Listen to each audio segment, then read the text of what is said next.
Yeah, I lied, apparently.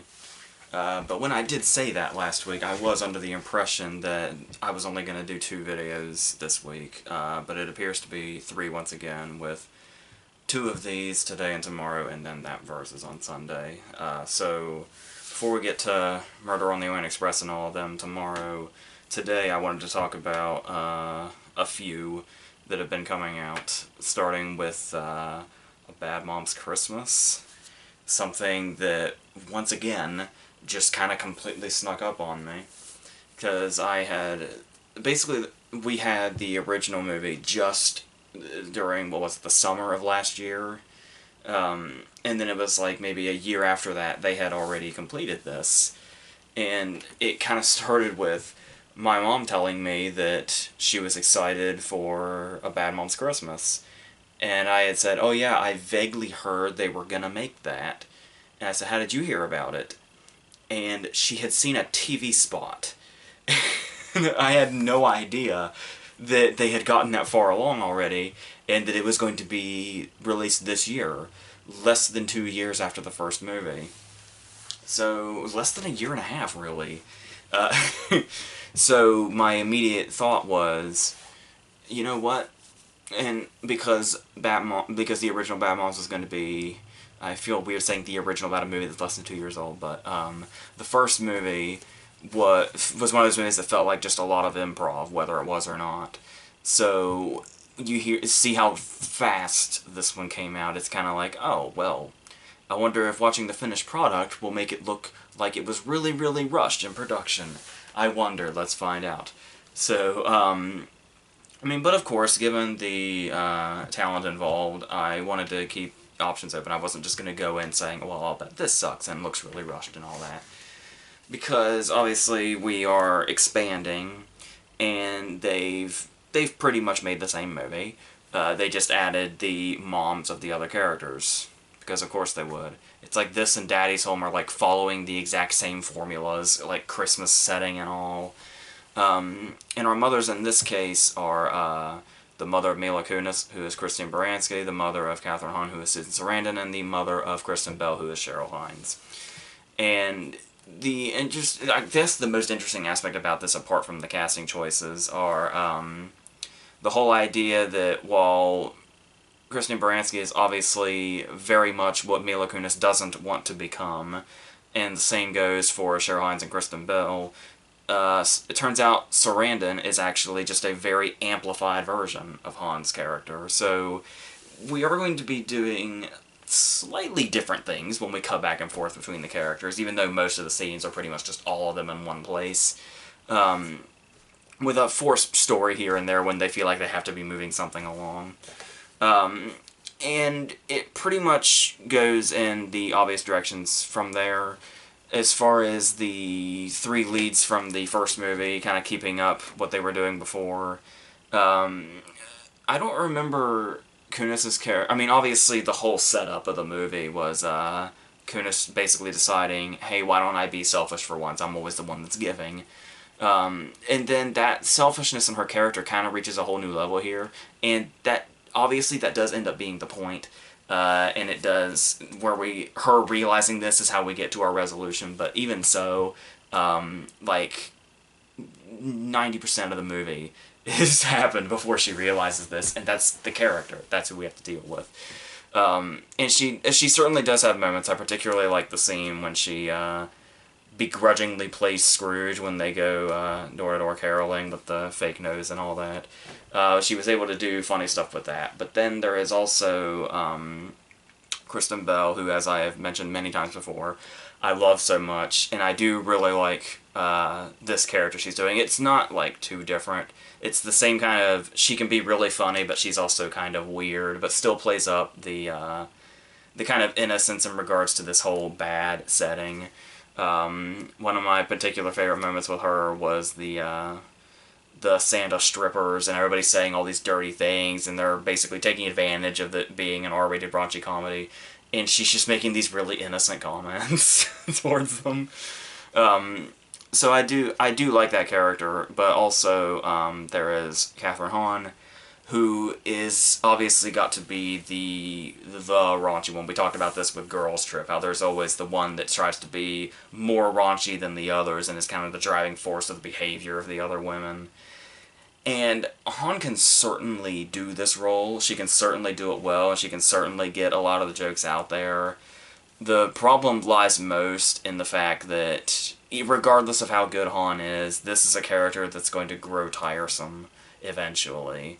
And that's just inevitable, and it starts to come off in some scenes like it's just desperately reaching for that whole dirty territory, much like the movie itself. She's basically like a whole kind of...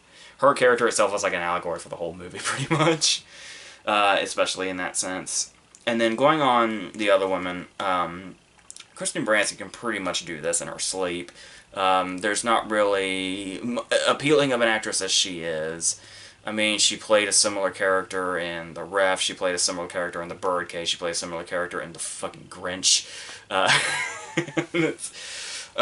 So there's really nothing new offered here, though we do have those moments when... Obviously, I tend to dislike in raunchy comedies when they start to go for the sincere, because it's kind of like, are you really going to show us all the shit you just showed us and then try to make us take you seriously? And do you really expect us to buy that? Some movies can pull that off, most of them can't. This one has its moments there, and that's mainly due to what the actresses can do, and Baranski does start to pull that portion of the movie off. She's very much a driving force in how much that actually doesn't completely crash and burn when it gets to that point. Cheryl Hines is very interesting here because it's actually quite eerie how well she plays the mother of the character we know Kristen Bell to be. Like, she is exactly like... The whole point is that she, like, models her whole appearance after her, because she actually kind of has this... I mean, it's not as creepy as it sounds. They're certainly going in that direction because of the way everyone reacts to her, but when you say that her character more or less has an obsession with her daughter, that's true, and they do try to play it for laughs just as much as they play it for... This is actually kind of sad. This whole character, and after a while you're not really sure which one you're supposed to feel, or how you're supposed to take some of the weird shit she does, and the way she kind of overexerts herself in trying to show her love. But given her backstory and all that, it's kind of like, are we supposed to make fun of her or feel bad? I don't know. And after a while it starts to make you feel bad. And not in the way the movie wants you to, not the way the title suggests. It just doesn't sit right. And then there is Susan Sarandon doing the kind of dirty thing, what she's done before, like she was the... I hate to use this movie as an example for anything that's not complete... lining up with other movies that suck, but that's my boy. Where we've seen she can do, like, the whole dirty woman for her age kind of thing. And here, it's like, it was actually kind of disappointing, because when I realized what character she was going to be and that she was in it, period, it was kind of like, okay, I think she can really sink her teeth into this, but the material doesn't really give her much. She basically just has to be the one that, like, uses Catherine on and just shows up because she needs money, but ultimately learns a lesson, and she does try to do the dirty thing, but it's like, it just feels it feels so much more mild than it could be, especially after we've seen everything that Han's character does. It's like, I feel like they really kind of gave Sarandon the shit into the stick here, because I really feel like she could have done a lot more with this if given the opportunity, but they really just don't give it to her. And then, obviously, all of this goes into very obvious problems with plots that have been very similar to this. They go into a bunch of jokes and situations that basically make almost every scene in the movie feel like a piece of an R-rated sitcom that's never quite part of a whole product. There's the stuff when... there's the very old joke when Kristen Baranski meets Jay Hernandez, who we know is now dating Mila Kunis, but because of his ethnicity, she mistakes him for the Help. That old thing. And then there is stuff like when dialogue just hits an absolute dead end, like when Baranski and Kunis are arguing, and Baranski says, "Quit dicking around," and Kunis says, "I'm not dicking around." And then Baranski says it again. Stop digging around. She says, I'm not digging around. This goes back and forth like 5 times. And that's like its own piece, that's like its own dialogue for this scene. It's like, okay, I understand where there were some cases when you were really trying to write this script really fast because you wanted another movie out in a year, and you were like, well, we need some filler here. We need argument. We need to show that these two are at odds. Voila. 2 lines over and over and over again. Nice. Very subtle. And then we get to watch them montage and do stuff that would, totally get them in a lot of trouble. Obviously, we saw the stuff like the cereal and stuff in the first movie, but then there's like, they do a bunch of stuff that would get them banned from the mall. Obviously, this doesn't seem to happen, but it's like, the reason this is a big deal is because the whole point of the movie is that it's Christmas. And it's like 5 days to Christmas. And it's like, and these mothers are saying, we're going to make it the best Christmas ever. So they're little fun hijinks that they really don't talk about once they've done them, or don't talk about what the repercussions could have been. Yeah, they could have been banned from the mall right before trying to make the best Christmas ever. I don't think that would have worked too well. And then there's also stuff like this where it just feels mean-spirited. I mean, I know it's supposed to be like, I know that's kind of supposed to be the characters, and it's the idea is that the targets are rich people, but I mean, even so, the scene when Han and Sarandon hang outside the grocery store, and they do a fake canned food drive, and they just take the cans of people that are walking out of the store and make off with them. And they justify it by saying it's rich people. But it's like, I think I get where the kind of guilty laugh could be here, but the scene does not earn it whatsoever. So, just stuff like that doesn't really work. And then there's the usual stuff of, it all just feels very overdone. There's the whole overdo the decorations thing. There is, the old thing, when the whole Scrooge thing with Kunis, where it's the old joke of, oh, no, I am not wearing that. There is no possible way I'm wearing that. Cut, she's wearing it. It's all stuff just recycled just throughout the whole movie.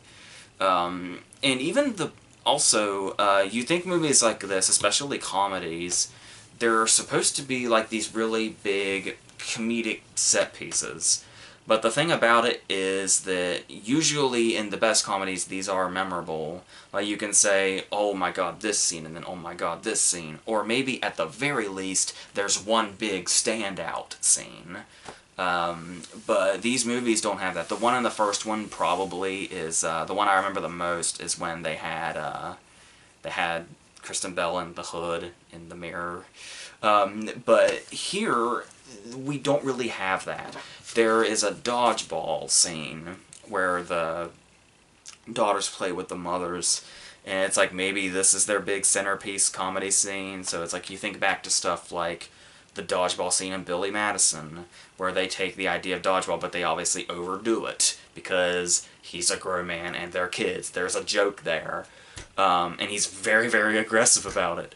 Or you go to like the volleyball scene in Meet the Parents, when it's all fun and games until Greg just has really bad fucking luck and caused a horrible situation that he was pretty much driven to by the pressure that was being put on him around other people.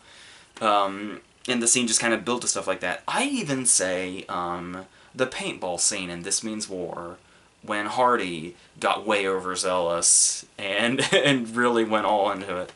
And you think maybe something like any of those scenes is going to be what this dodgeball scene does.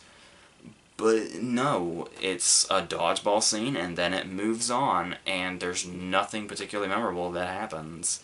And that's pretty much the case for most of the comedy scenes in this movie. Like, one in particular doesn't really stand out. That's like the closest we get, and there's really no real payoff to it.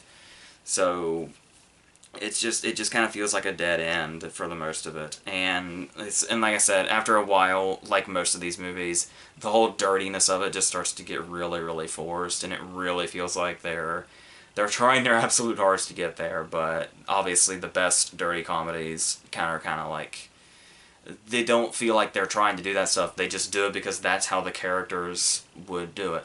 It's like you look at American Pie, which is considered one of the quintessential dirty movies, and it's like, that movie's dirty because those are just situations those characters happen to get themselves in because it was in their character.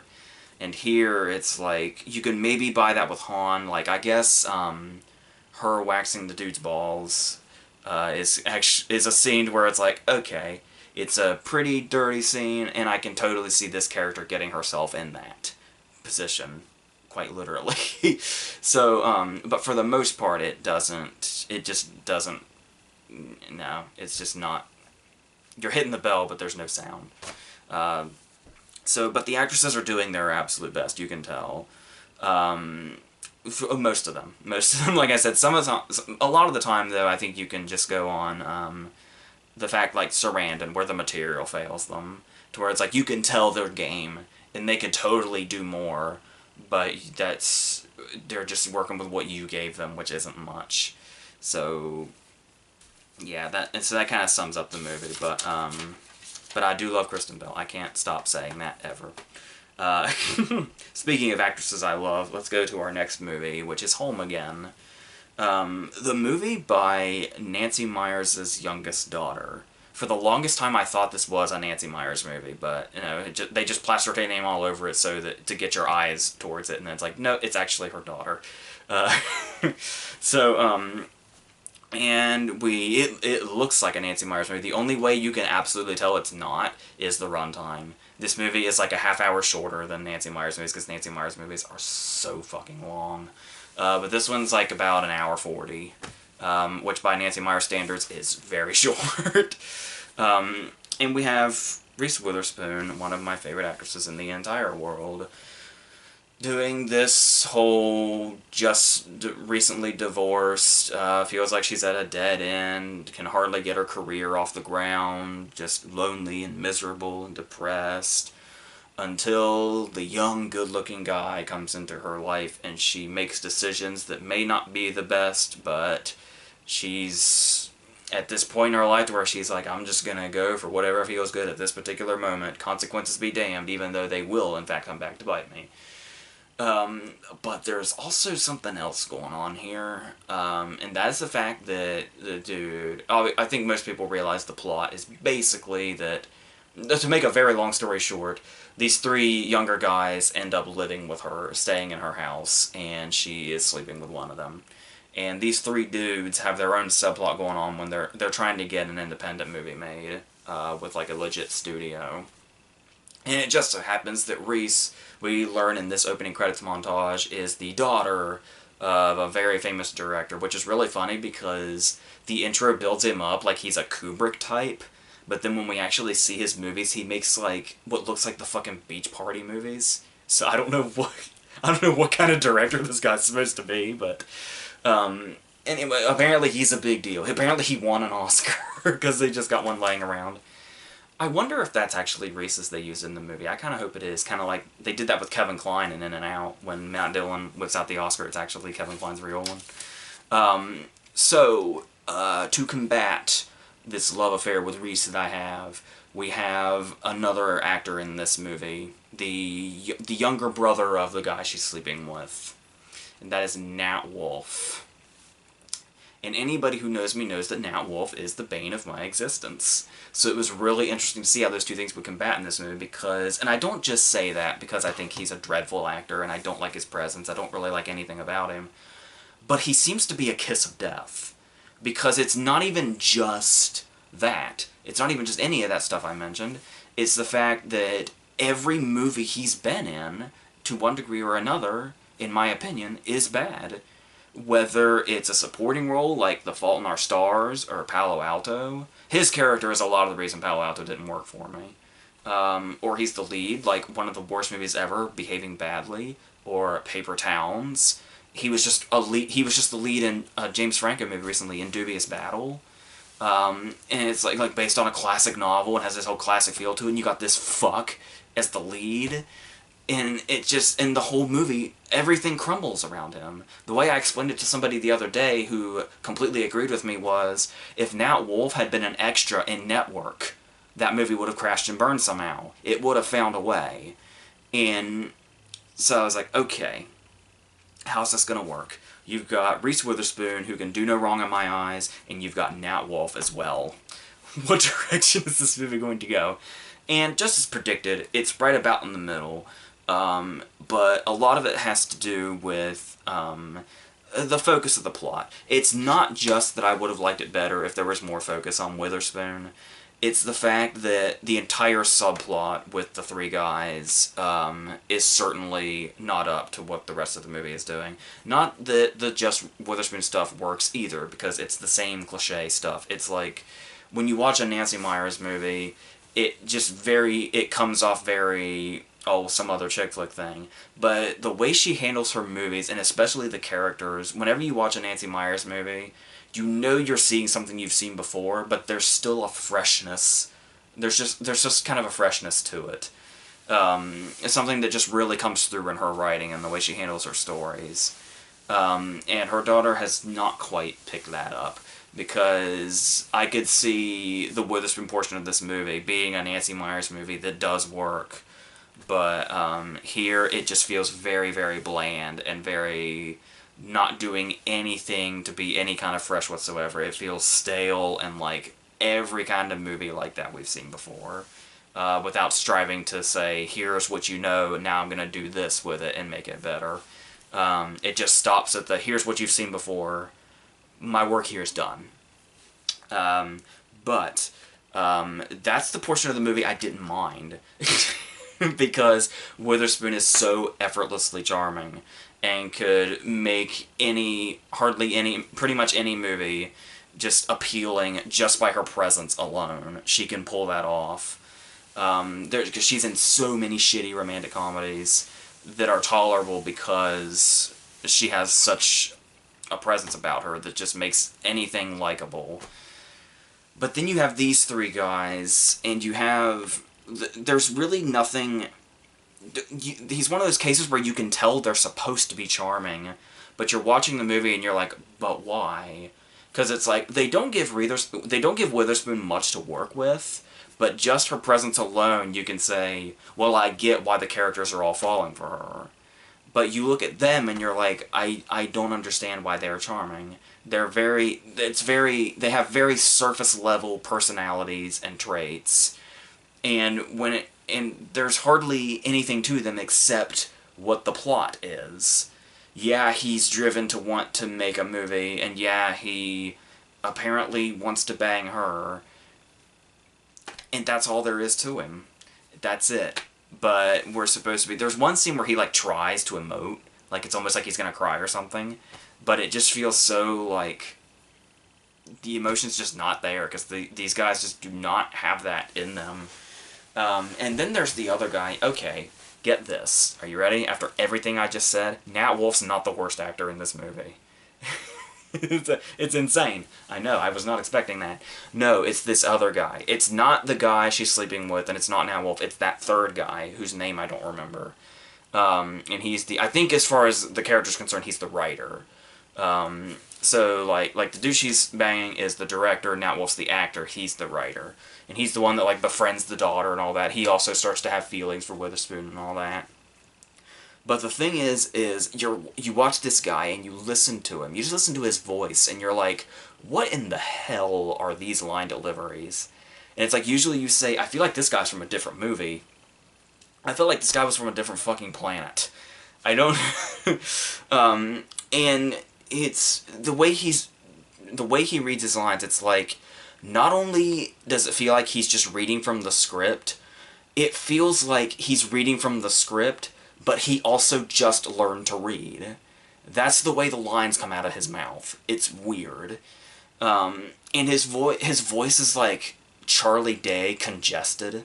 I know it's probably cruel to talk about his voice, because he can't really control that, but still, it just didn't... Just none of this was working. This character threw me off every time he was on screen, because I was like, this is just... I don't know. I don't think acting is this guy's area.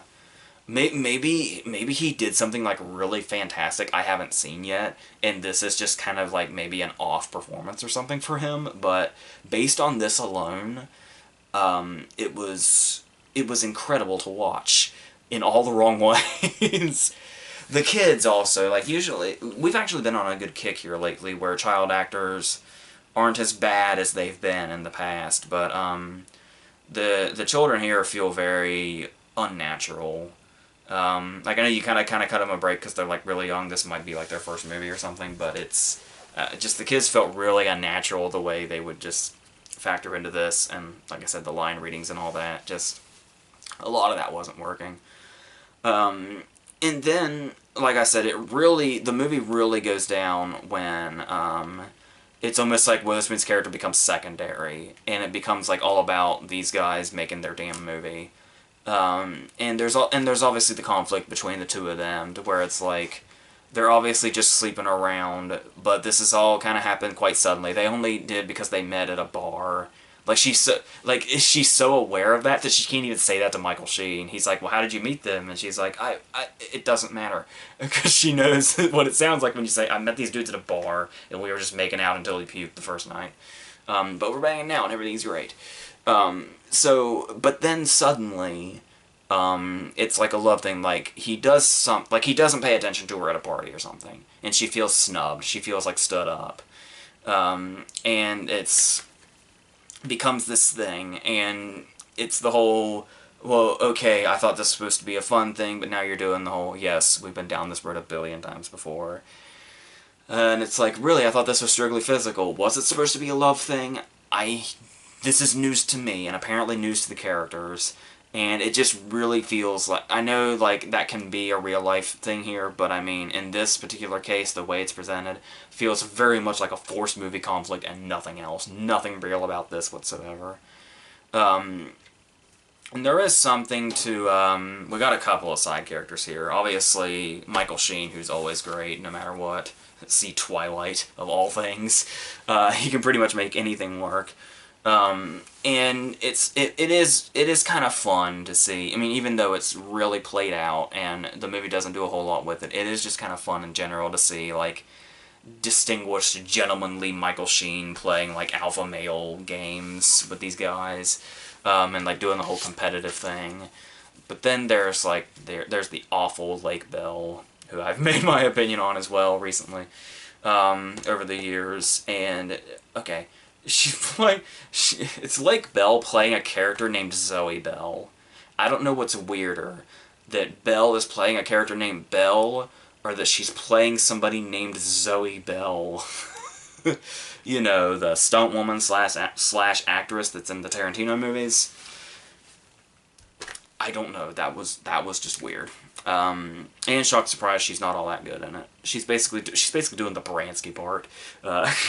And we have to have the scene where she pushes Witherspoon around, Witherspoon ultimately stands up to her, etc. We know where it all goes. And they do this thing with the Sheen plot, where he's basically starting to be portrayed as the villain, because he was married to Witherspoon, then he went and got some other girl pregnant, and now they're getting divorced, and he broke her heart. And so, like, you think, yeah, douche. But she is very much in contact with him, and she seems to want to try for something here, because she keeps saying, you know, you need to come down and see the girls. Like, you really need to come down here. Like, come on, you need to get down here. And it's like, well, I'm trying to get this worked out, but I'm really trying, and and it's not like the whole, you know, just kind of, I'll say this, but I'm actually going to blow you off dad thing, but it's like, he really is trying to get down there, and then he finally gets down there, and just like she's been asking him to, he's there, the daughters are there, but because he is here, just because he's here, the other three guys see him as a villain, and as competition, and as a guy that needs to get out of here because he broke her heart. And there's no side to take here. There is no side whatsoever. It's like, wow, everybody's in the damn wrong here. I mean, yeah, he broke her heart, but I mean, he's here to see his damn kids. And he wants to reconcile with her. Probably not in her best interest, but that's none of their fucking business now, is it? Because they are, you know, married. I think they're in the process of divorce, so they're still married. And these guys are going up to Reese. These guys that have been staying in her house for like a week, walk up to her and say, dude, Michael Sheen needs to get out of your house because we say so. And it's like, really, fuckos? And you're supposed to be... And they don't really...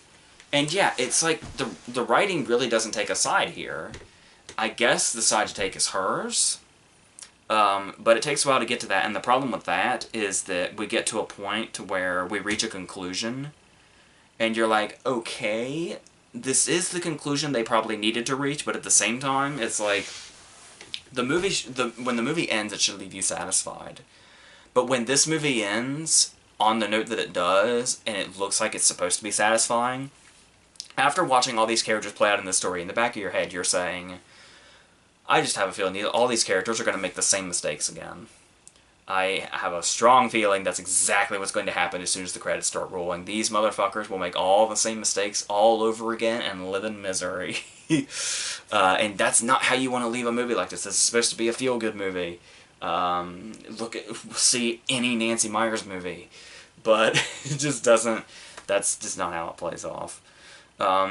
And then, on the side, even more on the side, going back to that subplot, it's basically trying to be like this inside take on the movie industry, where we see, like, the trouble that indie filmmakers have and all that, and, you know, we get that, and how everything wants to be, like, commercialized, they want to do big things, they want to basically take your script and make it into something it's completely not to appease themselves, and they'll just throw money at you and say, fuck off with your creativity. We get that. But here's the thing is, you can tell, number one, you can tell that Nat Wolff is not a good actor because they keep building up throughout the movie that Nat Wolff is like the best actor they've ever seen. He's like, they say he's one of the best actors of our generation, but it's like we never actually see the work. They keep talking about this short that they've made, and we see like snippets of it in like 2 seconds in a montage. They're just absolutely nothing, pretty much. And so it's like, they build up, this is the best thing ever, it's like, oh, this is great stuff, and it's like, oh man, he's the best actor of his generation. It's like, they keep saying this, but they never prove it in the movie. We just have to go on the fact. Like, they couldn't do that inside the movie. They couldn't show us what it was that everybody was talking about. No. So it's like, I think I know why. So, and another thing here is they do, the thing where they talk about the fact that... Obviously, I myself have said this many times before, it's like, getting into the movie industry is pretty much luck. Like, you submit a script, you're not submitting it hoping you're better than the rest. You're submitting it playing the fucking lottery that it'll even be seen by anybody. And, basically it's pulled out of a hat. It doesn't matter what the fuck is written on those pages whatsoever. And they say this to the characters. And the guys say, this is, by the way, after they've been living with Reese for like a week. And so he says, you say it's luck, I think it's talent. I think talent is what gets you far in this, not luck. Says the guy who, with his 2 other buddies that made this movie, just happened to go to a bar on the night that Reese was having her birthday get-together, and just happened to have their director have a connection with her, and just happened to go home with her, and she just happens to be the daughter of an Oscar-winning director and famous actress. No. With a completely and totally straight, as if to say some kind of message, they say, it's not about luck, it's about talent. Okay. Alright, I believe you guys that just happened to land in Reese Witherspoon's house with her Oscar-winning dad stuff, with her... Candice Bergen plays the actress that was in all of his movies, so she's a famous actress, and it's ridiculous. And what does all this build to? Everything I just said, we're going in so many different damn directions here. What does all this build to? The can we get to the recital in time cliche. That's where we end. Pathetic. But I don't think it's a bad movie because Reese Witherspoon is so incredibly appealing and so incredibly charming. When she is on the screen, yes, the movie does stay afloat. And I don't think that's a particular bias, that she's like one of my favorite actresses. She really can keep a movie alive just with the personality she brings out and how well she just kind of goes into her characters and is able to make them enough to where you can draw to them regardless of how cliche and bland the rest of the movie is around her. And I can even see her herself being cliche and bland to a lot of people. But me personally, there's definitely an attraction to pretty much any character she plays because I think she just has that kind of charisma and likability to her in pretty much everything. So even when she's playing reprehensible characters like Tracy Flick, it's still just, she's just got so much personality, you just can't help it but be drawn to her. So she keeps it afloat solely enough to where I can't bring myself to call it bad, despite all the other stuff in there. Michael Sheen helps too. So another guy whose presence just alone pretty much helps significantly. So yeah, it's doing its best to counter what's going on here, which kind of ends up in a middle ground here. So yeah, that was an awful lot to say about fucking Home Again, wasn't it? So we'll move on now to our next movie, which is The Book of Henry, which you may have heard about for all the wrong reasons. This movie has gotten quite a reputation for itself because Colin Trevorrow is the director. He did Safety Not Guaranteed, which is a good indie movie with Mark Duplass and Aubrey Plaza. And then, for some reason, he got the job to direct Jurassic World, and I did a review about Jurassic World when it came out, and everybody fucking hated me for it. I think the like-dislike bar is still almost gray entirely on that video. How do you guys feel now? Because I think I think Jurassic World is starting to get the reputation it rightfully deserves over these past couple of years. And then, obviously, he was given Star Wars 9, which just killed my soul. And then this movie came out, and lo and behold, he's not doing Star Wars 9 anymore. I don't know for sure. I'm sure there's so many behind-the-scenes stuff going on with this kind of thing, especially with a franchise as big as Star Wars. All people are going to have their theories. If somebody wants to have the theory that this movie single-handedly got Star Wars 9 taken away from him, by all means go with that. Because what we have here is... This is actually the start of a little... Naomi Watts is a Terrible Mother double feature we're doing here with the Glass Castle as well. So, so it's gotten to the point where I've seen this movie referred to many times in conversations about its director as the Book of Henry incident. So, the thing I kept hearing about was that the tone was all over the place, and that it was about, like, child abuse, but how it was, like, taking these really weird directions with it, and my first thought was... So is it like... So it's basically this generation's radio flyer, is what I'm guessing, to where it's like, the movie has a message that it wants to tell, but then it gets so caught up in trying to be, like, magical. Nobody stopped to think, well, I just realized that this message we're trying to put out is totally fucked. So, it's like, is it like that? Is it like radio flyer? But I don't think I could have guessed where this movie goes, because I didn't know. I didn't really know anything except the cast list, and that it apparently had so many tonal problems that it's practically notorious now. So I went into it, and we have a family of 3. We have Naomi Watts, Jacob Tremblay, and Jaden Lever. Because apparently Naomi Watts doesn't want to work with any other kids ever again, because she obviously worked with Jaden Lever on St. Vincent and Now This, and she worked with Jacob Tremblay on Shut In and Now This. So the idea here is that even though Jaden Lever is like 11 going on 12, he's the one that's in control of everything. Naomi Watts is like stuck in like... It's like Robin Williams and Jack. She's like a child stuck in an adult's body. She's like a hardcore gamer, and it's weird to see Naomi Watts do this too, because it's like I'm not sure I can buy Naomi Watts as a gamer. And Jacob Tremblay is just the normal kid. He's easily the most normal person in this family. So Henry, Jaden Lever, is basically the one that's in charge of everything. He's like...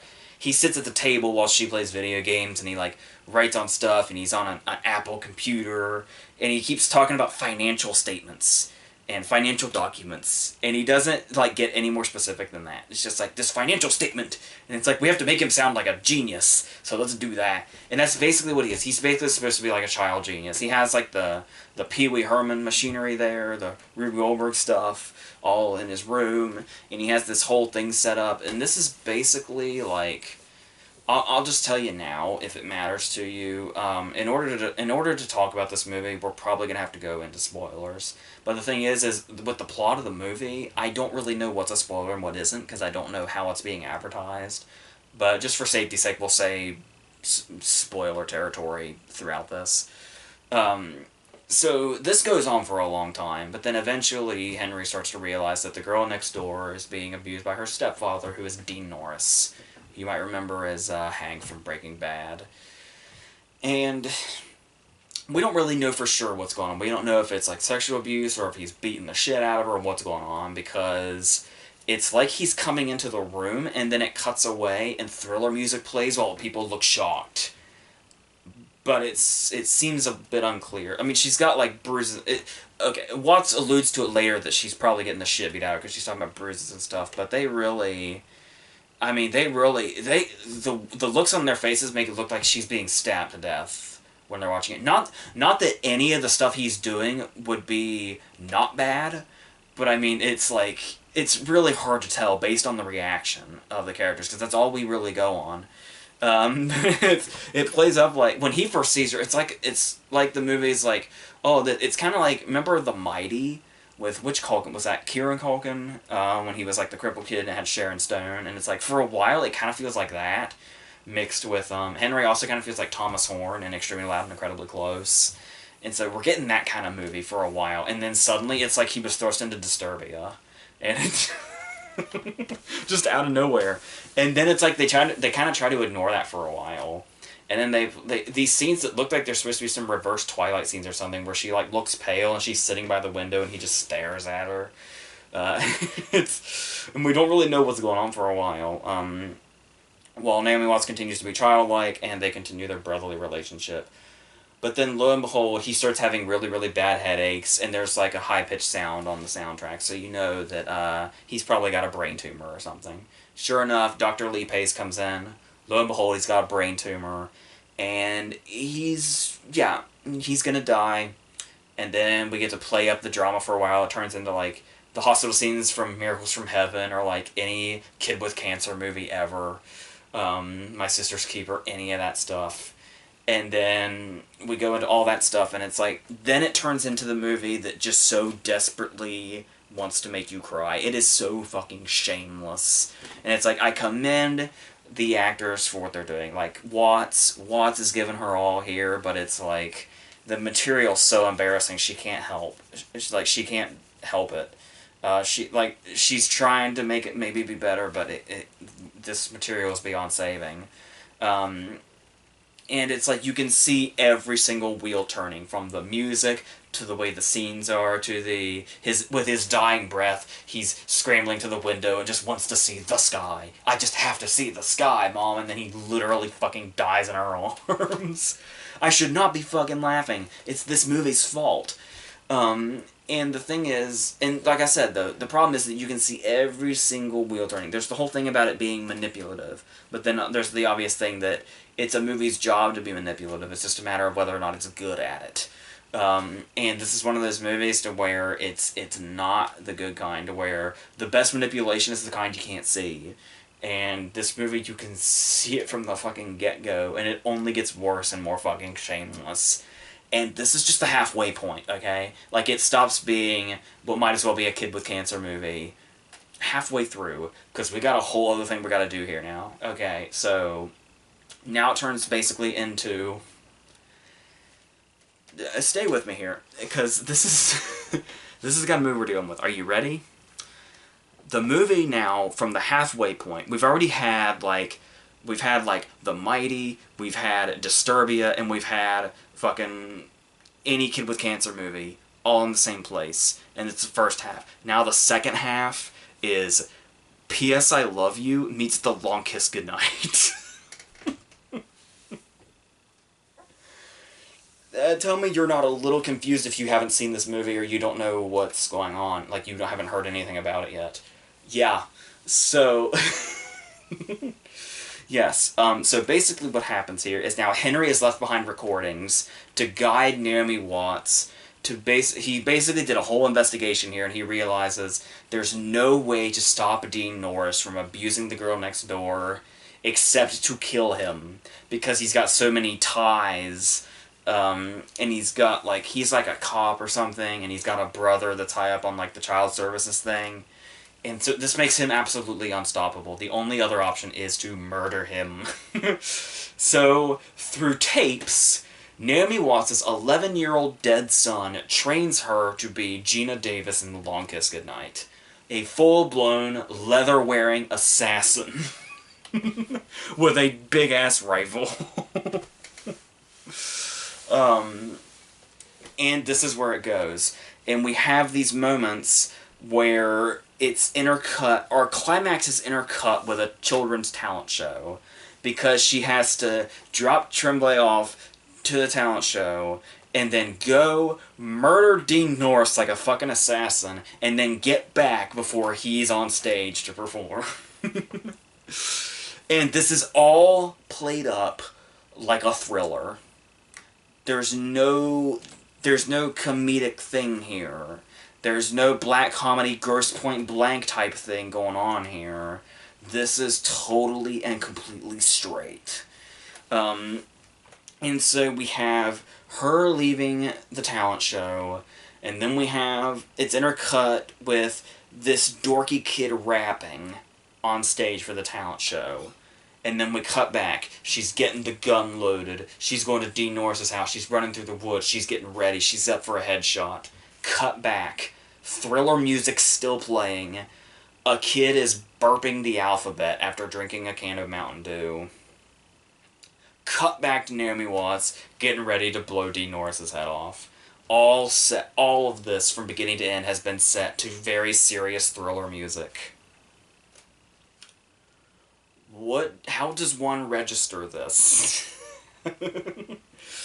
And you can pretty much see where it, like, this is definitely going to be one of those movies that goes down in, like, a classic what the fuck movie library. To where it's one of those movies you just have no idea what to make of it. You have no idea how one director put this together in an editing room and was like, yep, that's about what I was going for. What? Who? I don't know. And yeah, so like I said, you intercut that with the fact that, with this very manufactured drama, and it's, like, there's a particular, you want to talk about the whole bad, like, manipulative in a bad way, is the moment when, after Henry has died already, she's talking to Sarah Silverman about what's wrong with her, and she's like, if you'll excuse me now, I have to go home to my 2 boys. And it's the moment where it's like, she has a realization, it's like, oh, she said 2 boys, but she forgot she only has 1. But that pause means everything.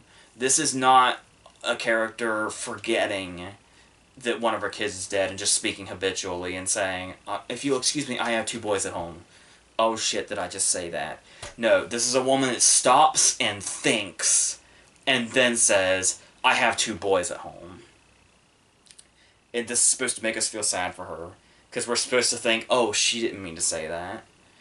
Because it's so unreal to her, she forgot one of her kids dead. It just doesn't, none of it works at all. It really is a shit show. So, and yeah, I didn't even mention the moment when, there's, through the whole movie, okay, remember, Henry's like 11, okay, and Sarah Silverman is Sarah Silverman. And so the whole thing about them is that he makes fun of her for being ugly, which we know Sarah Silverman is not. And she makes fun of him because he's a kid or whatever. And they just make fun of each other in ways to kind of, you know, get under each other's skin and poke fun and all that. And then he's in the hospital, and she comes to see him, and they're in the room alone. And remember, this kid's 11. And he's like, you know, we do this thing just because it's the opposite of what we really mean. I say you're ugly, but really you're beautiful. You say I'm a dorky and whatever, you don't like me, but you really do like me. So in response to this, Sarah Silverman kisses him on the mouth. And it's like the scene when Karen Duffy kissed Brian Bonsall at the end of Blank Check. It's just as weird, especially now. Now that this whole everybody in Hollywood's a predator thing that's going on. Wonder how Sarah Silverman feels about the fact that she filmed this scene now. It's like, to Sarah Silverman's credit, I'm pretty sure just about everybody's regretting this. I mean, Jaden Lieber will be fine because it came out this year. He'll be fine. For him, this is gone. This is dust in the wind to him. But, we'll see what happens with other people. Jacob Tremblay's got The Predator coming. Maybe that'll help him out. As long as he's not the annoying kid character. Yeah, it'll be, I don't know. Dean Norris will be fine because he'll always have TV. Watts, I don't know, Watts has such an interesting career, and she just really continues to make it as interesting as possible, to her credit. For every Divergent, there's a Birdman. For every one of these, there's... I didn't like St. Vincent, but I mean, she got a SAG nomination, so it did do something for her. So you're very interesting place, Naomi Watts, right now. Radio Flyer is looking pretty good. Radio Flyer looks like the Spielberg movie they thought it was gonna be, right about now. Congratulations, Richard Donner. I think you're off the hook for a while. So, yeah. This is, in case you haven't noticed, this is one of those cases where I can barely critique the movie. I just have to tell you what happens. You're like, that's enough. That's enough to explain what's wrong here. So, that's what that is. Yep. That's what that, like I said, it had a reputation to live up to. And it's, yeah, like I said, it's probably bound to be a classic in the holy shit, how did that even happen movie. It's gonna be talked about for a long time. That's the one thing it's got going for it. This movie will be immortal as long as people love to seek out bafflingly bad, miscalculated movies and discuss to end after end what God's name happened. So, congratulations, you at least accomplished that. Alright, our last movie is going to go ahead and be The Glass Castle. The movie with Brie Larson where she reunites with Desmond Cretton, who made Short Term 12. Really good start. And a really, really strong, beefy role for Woody Harrelson, who's apparently having quite a bit of those this year, so good for him. And this is a movie, once again, where Naomi Watts is not a very good parent. But she does have a husband now, but a lot more kids as well. Only trouble is that her husband is ruthless drunk Woody Harrelson, and even when they're not dealing with that, she's still not exactly as attentive as she should be. One of the opening scenes of the movie, to show off how unsupervised the Brie Larson character was in her youth, the girl, maybe like 5 at the time, is like, hey Mom, I'm hungry, and Naomi Watts is over here with a painting, and she's, that's what she does, and she says, so her exact line is, what would you like me to do, make you food that's going to be gone in an hour, or finish this painting that will last forever? So that prompts little 5-year-old Brie Larson here to cook hot dogs by herself, and she literally sets herself on fire, giving herself a permanent burn all up her body. So that's how it begins. That's our introduction to these two characters, pretty much. Most of the movie is told in flashback, as Larson is getting ready to marry Max Greenfield and go reunite with her parents, who are now homeless and squatting in an abandoned building. Because their idea is, we'll live free. We'll live free. We don't need money. We don't need jobs. As long as we've got the world around us, we've got all our resources. And of course, this has driven them to many horrible places, and they're now dirty and, like I said, hang out in abandoned places, and a lot of the cops are looking for them. Like, most of the time, they're running from the cops. And Larson has been able to get away from this, as are the rest of the siblings, and now she is living quite well off with a very promising job in the city with Max Greenfield, who she plans to marry, who her parents will absolutely 100% probably disapprove of. The matter is what's going to happen when they all meet and the news comes out that she's engaged to him. So, the thing about this, though, is it was built up as, obviously being from the director of Short Term 12, it was going to be a nice big showcase for Larson. Maybe be her first big media role after her Oscar win. Maybe it'll get her back in the awards conversation, which obviously has not happened, nor will it. Not only because the movie just kind of doesn't quite hit the highs that it feels like it should, but Larson is actually completely upstaged by Harrelson. Um, and yeah, Harrelson is doing it's a very Oscar, it's probably going to be one of those, you look back on it and realize how much of failed Oscar bait it was. He's basically doing, a very close rendition to his character in The Prize Winner of Defiance, Ohio, which, if you haven't seen it, he and Julianne Moore are amazing, and that movie is really damn good. And this is basically him redoing that character, more or less. Very much so, actually. And this is one of those movies where there's not really... We do get an idea of where his character's problems lie, like where they stem, where they started, and how he got to be the kind of person that he is. But they keep it just vague enough as a did it happen, did it not happen thing, that we never really quite feel like we really get in there, but they still do a decent enough job of portraying him as a real person, because even though this is real life, movies have a way of taking characters like this and just saying, oh, they're an absolute monster, and they're nothing but. This movie does seem like it's going to go in that direction, but it does do what it can to humanize him. Like, you can tell it's based on somebody's actual story. But the thing about it here is, you watch this performance, and it's a large portion of the movie. Harrelson is. He might have more screen time than Brie Larson. And you watch this, and obviously he's a great actor. He's shown that many times before, but he really does show it here, regardless of how, yeah, we get it, we've seen this before, kind of character it is. It's like, yeah, we saw The Last Weekend, yeah, we saw Days of Wine and Roses. We get it at this point. And the movie pretty much plays all of its cards about an hour in. And the problem is that the movie is 2 hours and 7 minutes.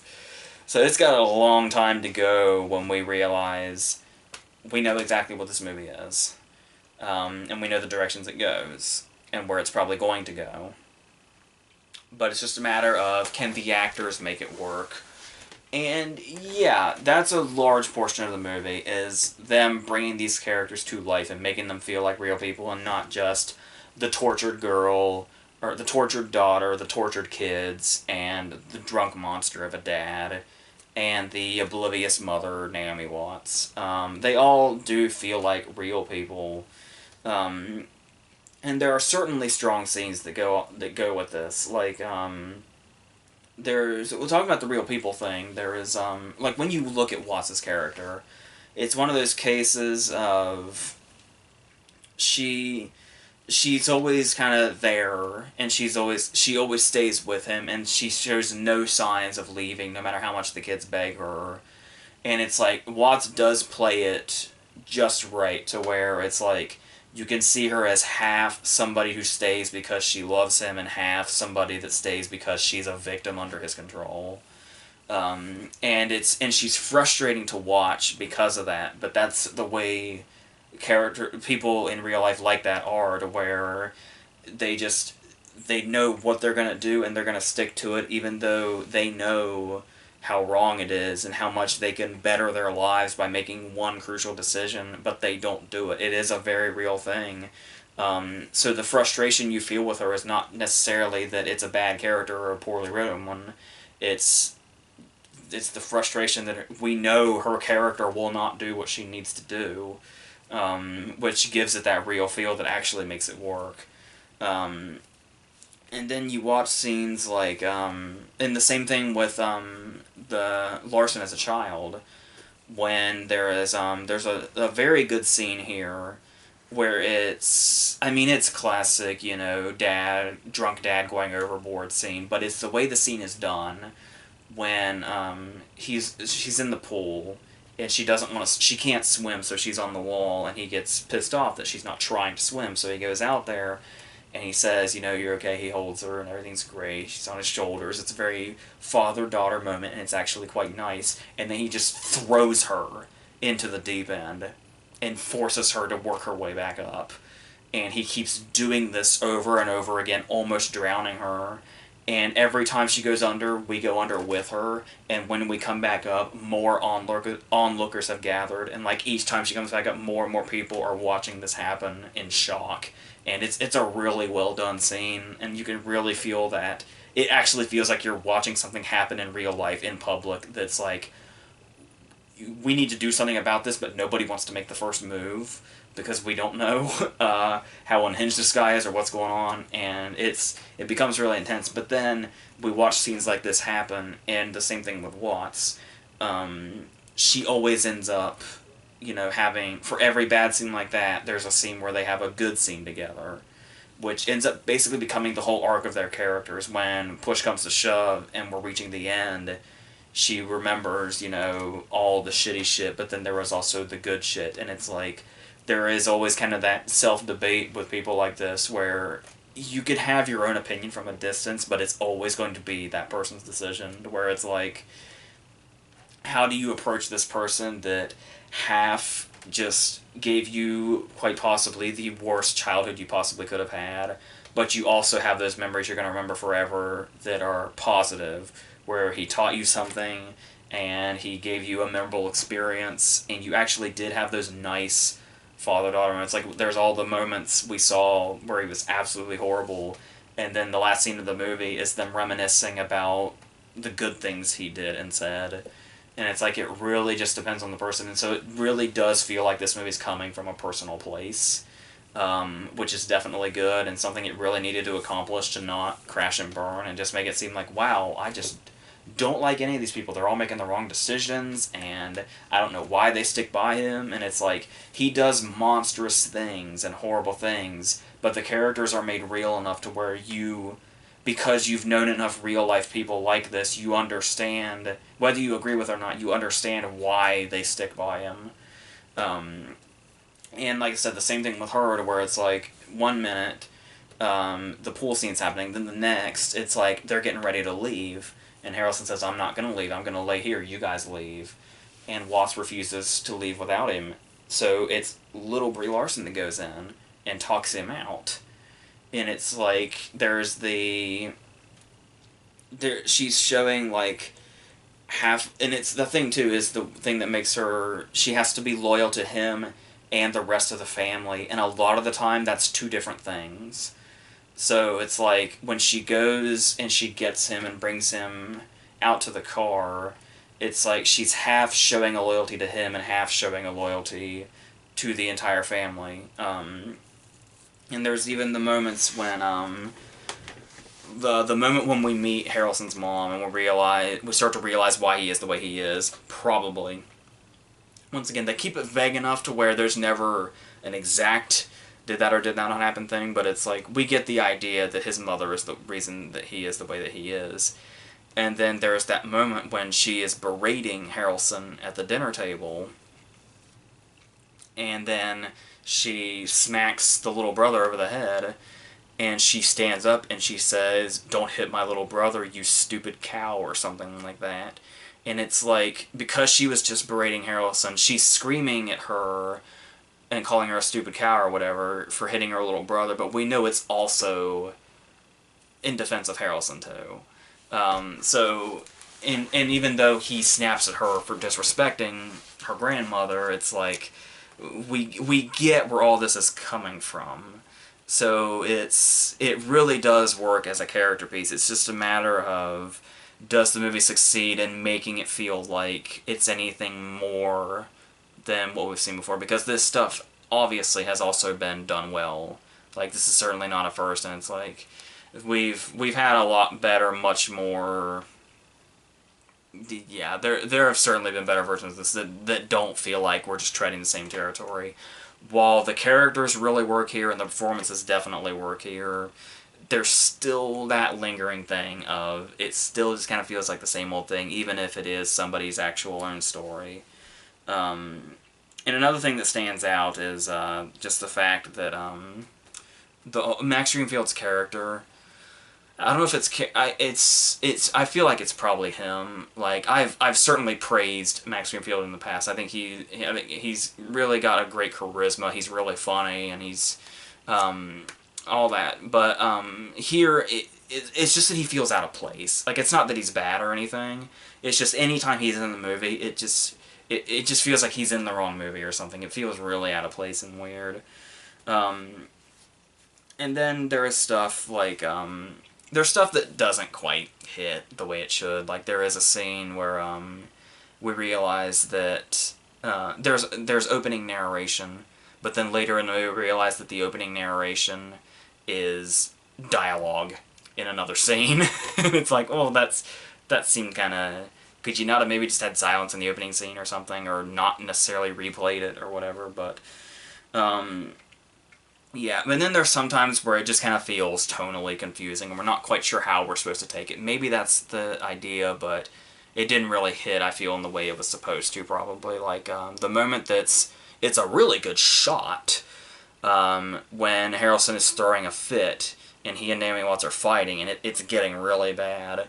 So the kids go out, they go upstairs, and the kids go outside, and the shot hasn't broken. We follow the kids outside, and when the kids come around to the house like this, Watts is now hanging out of the window, and he is like, we don't know if he knocked her out, or he says that she jumped. We don't know, but it obviously got really bad and has gotten to this point without the camera cutting. But then it goes into that moment when he pulls her in, and it's getting really abusive, and then they just start laughing. But the thing is like, is the scene getting lighter now? But then because that's, obviously he's out of control. This should not be the way Watts is reacting. But we've already played up that she's that kind of complex character. And then we see, but they almost played up like it's supposed to lighten the scene. But then we cut back to the kids, and the kids just look fucking miserable. And it's like, well, this is, I don't know. But then there's another scene where it also feels tonally off. I'm not quite sure what we're supposed to go for, and that is the arm wrestling scene. When Max Greenfield and Harrelson are going to arm wrestle, and Laura's like, come on, stop it, stop it, stop it. But then she realizes she can get back at her dad, so she just wigs out and screams at Greenfield, you know, like, fucking take him down, kick his ass, rip his fucking arm off, do something. I'm paraphrasing, obviously, but she's just really into it, and she's screaming like she's in a fucking wrestling match. And it's like, I'm not sure if this is a serious scene where she's taking out her aggression on her dad through her fiancé, or if it's a comedic scene where we see uptight business girl suddenly saying yeah to arm wrestling. I have no idea which one it's supposed to be, but I'm pretty positive it's not supposed to be both, because there's just so two totally different emotions. So yeah, there are certainly things that throw it off, but as far as a character drama, it can be pretty strong, but like I said, it just suffers from the fact that it feels like played out territory and stuff we've seen before, so yeah, but it's okay. So looks like a masterpiece compared to the Book of Henry, so yeah, that's what we have. I went way longer than I expected to. This video should not be this long, and I apologize, so tomorrow, there will be at least 3. Murder on the Orient Express, Kidnap with Halle Berry, and American Assassin. Which you will quickly learn there's a reason I almost forgot that movie. So, so yes, and then a Versus on Sunday, where we're going to talk about Mark Wahlberg for a little bit. Since I feel guilty about missing Daddy's Home 2 right away, I'm seeing Murder on the Orient Express instead. But I will see Daddy's Home 2 probably very soon. But in the meantime, we're going to have a nice Wahlberg double feature for the Versus, so there's that. So yes, until all that, we're done.